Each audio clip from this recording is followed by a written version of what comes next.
Sugar and what it does to our joints. Well, during perimenopause, we can become more sensitive to sugar and its inflammatory effect on our joints and our bodies and how they feel. During perimenopause, we have often decreasing estrogen, and estrogen protects our joints.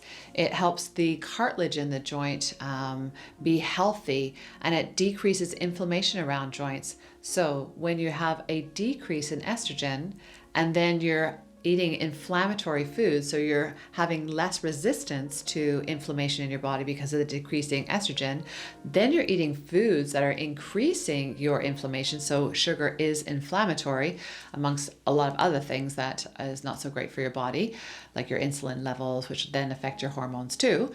So that's why a lot of my clients around perimenopause, they think, oh, I've got so much more achiness in my joints, whether they're eating sugar or not.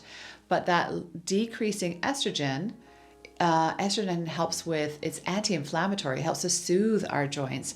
So as our estrogen decreases, then we start to getting more joint pain, like menopause hip or tight shoulders or stiff creaky necks, sore low backs, super common.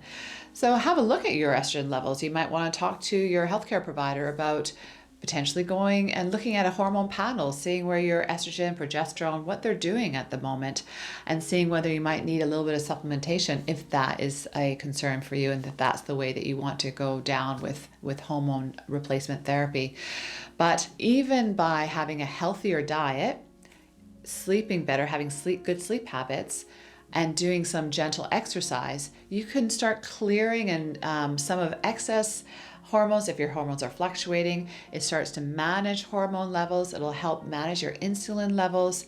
And having a good diet, doing some gentle exercise can really help you feel better within that change of life as our hormones are doing all sorts of things. And no one is alike. Everyone has their own different way of being. So some of us will have increasing estrogen, so they have tons of spikes of estrogen, especially in the earlier mid area of their perimenopause, which is 7 to 10 years before they reach menopause.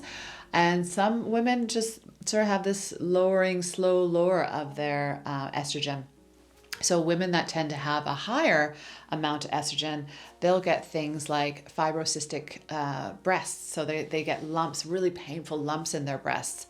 They may get fibroids, which are benign, so non-cancerous growths in the uterus, which can create pain with periods. It creates more bleeding often. It can feel heaviness in your lower abdomen. It also has more, with increasing estrogen, we have more weight gain. We have depression, anxiety. We have poor sleep. We have more hot flashes or flushes, depending on where you're living. And with low estrogen amounts, we start to have things like low sex drive and thinning of our vaginal tissues.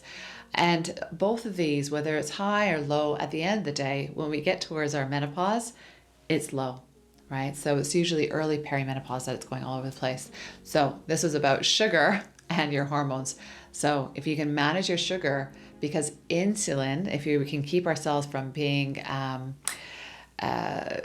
having like a pre-diabetic state where our insulin levels are going all over the place.